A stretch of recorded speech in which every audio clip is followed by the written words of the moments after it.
Hello everyone, and welcome back to the Audio Mind Lab channel, where learning English is easy and fun. I'm Sarah. And I'm Mark. Today we are doing something we all have to do every week, grocery shopping. Shopping for food is one of the best ways to practice English because you can read labels, talk to staff, and learn the names of everything you eat. Before we begin, wear your earphones. Do not read subtitles. Just relax and listen to the conversation. Sarah, do you go to the store with a list or do you just buy whatever looks delicious? If I don't have a list, I come home with 5 boxes of cookies and no vegetables. So yes, I always make a list on my phone. That's smart.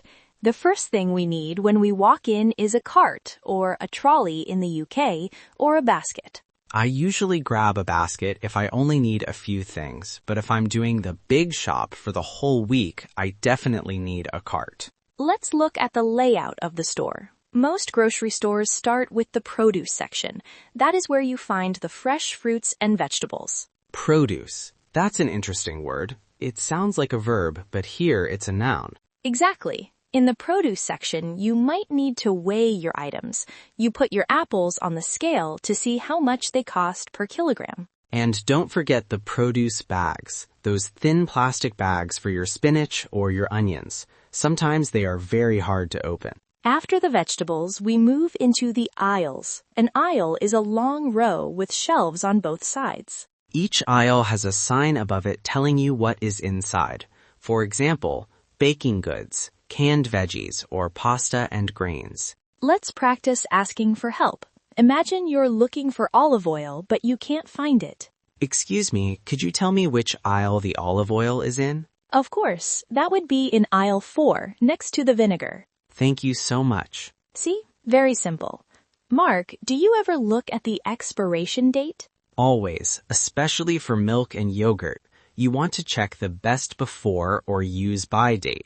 You don't want to buy something that goes bad tomorrow. Good tip.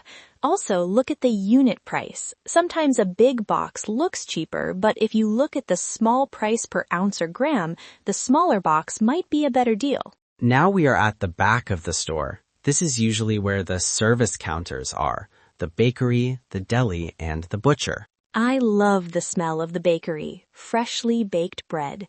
You can ask them to slice the loaf for you. And at the deli, you can get sliced meats or cheese. You have to tell them how much you want.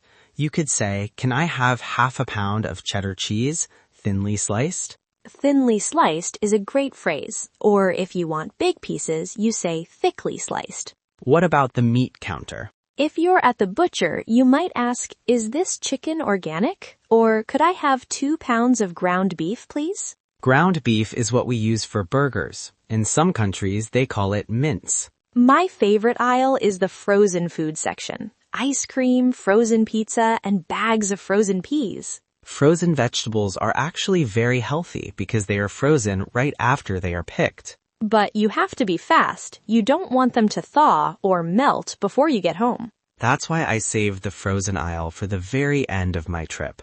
Smart. And right next to it is the dairy section. Milk, butter, eggs, and yogurt. In the US, eggs are usually in the refrigerator. In Europe, they are often on a regular shelf. It can be very confusing for travelers. That's true. Always look around. If you can't find the eggs, just ask. Okay, our cart is full. Now we have to pay.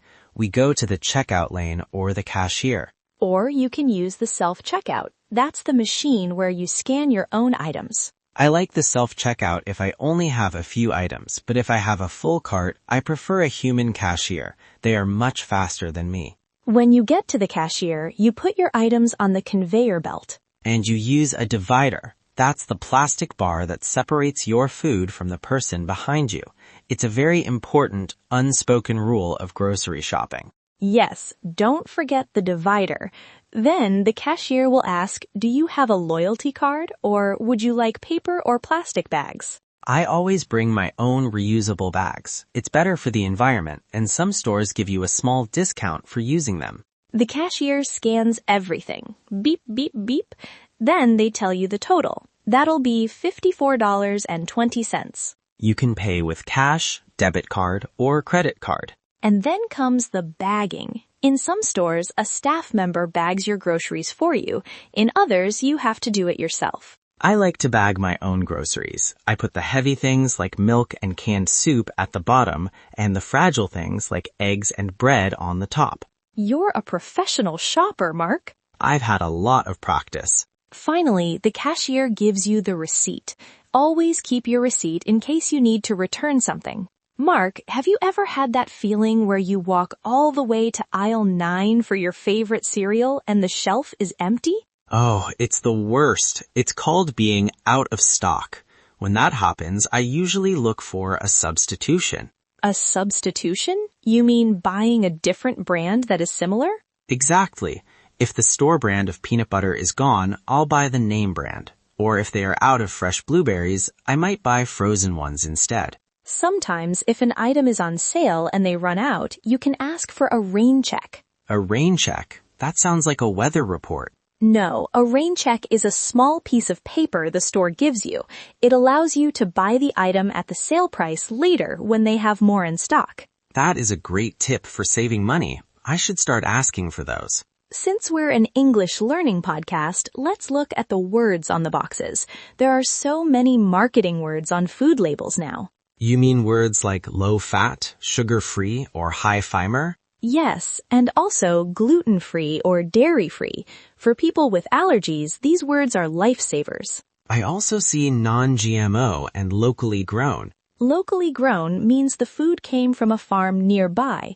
It didn't travel on a big truck for 3 days. It's usually fresher and better for the environment. I always look for the nutrition facts panel on the back. It tells you how many calories and how much protein is in the food. Just remember to check the serving size. Sometimes a bottle of soda says 100 calories, but the serving size is only half the bottle. That's a sneaky trick. I usually drink the whole thing.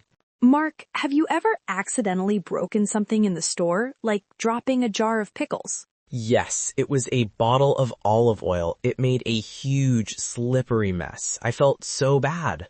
What did you do? Did you run away? No, you should never run away. I stayed there so nobody would slip and fall, and I called a staff member. I said, "I'm so sorry, I dropped a bottle, we need a cleanup here." That's the right thing to do. You might hear the manager on the loudspeaker saying, "Clean up in aisle 4. Everyone looks at you, but it's okay. Accidents happen. Usually the store doesn't make you pay for the broken item. That's true. They have insurance for things like that. It's much better to be honest than to leave a dangerous mess on the floor. We are back at the checkout, but while we wait in line, I see the candy bars in the magazines. Ah, the impulse buy. An impulse buy is something you didn't plan to buy, but you grab it at the last second because it's right in front of you. They put the gum and the chocolate there on purpose. They know we are bored while waiting in line. It works on me every time. I go in for milk and I come out with a fashion magazine and a bag of mints. It's all part of the grocery store experience. Mark, we are finally in the driveway at home. Now comes the most difficult physical activity of the week. You mean carrying the bags from the car into the kitchen? Exactly. Do you do the one-trip challenge? Oh, absolutely. I try to put 5 bags on each arm. I look like a giant plastic tree. I refuse to walk back to the car a second time. I do the same thing. My fingers turn purple because the bags are so heavy, but I feel so proud when I make it to the kitchen counter in one go. But there is a danger. If you carry too many, a bag might rip or tear. Then you have oranges rolling all over the driveway. Rip or tear, those are good words for when paper or plastic breaks. It's better to be safe and take 2 trips, but where's the fun in that? Okay, the bags are on the counter. Now we have to unpack. This is the part I actually enjoy. It's like a puzzle. Frozen things go in the freezer first, then cold things go in the refrigerator. And everything else goes in the pantry. Pantry. Let's explain that. A pantry is a cupboard or a small room where you keep dry goods. Things like pasta, rice, flour, and canned beans. I have a system. I put the newest items at the back of the shelf and the oldest items at the front. That is a professional kitchen technique. It's called FIFO, first in, first out. It helps you avoid eating expired food. Exactly. Otherwise, you find a jar of honey from 2022 at the back of the shelf.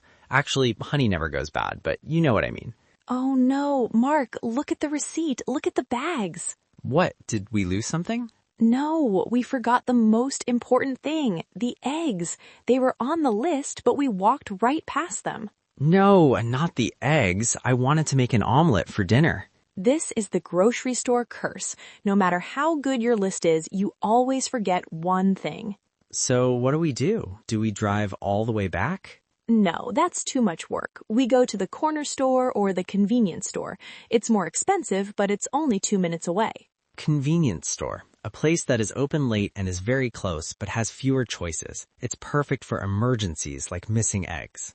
Before we wrap up, Mark, have you noticed that our big shop is getting more expensive every month? I have. It's called inflation. The prices of basic things like bread and oil are going up. It makes me look for bargains and discounts. I started buying the store brand instead of the name brand. Usually, the store brand, the one with the store's logo, is exactly the same quality but much cheaper. I also look for coupons. Sometimes I spend Sunday morning clipping coupons from the newspaper or looking for digital coupons on my phone. Every little bit helps. If you save $5 every week, that's over $250 a year. That's a whole extra week of groceries. Well, the kitchen is full, the car is empty, and we finally have our eggs from the corner store. I think we have covered every possible part of the grocery shopping journey. We hope this session was helpful for your English ears. Thank you for choosing Audio Mind Lab. Please share this video with your friends who are also learning English. Bye, everyone.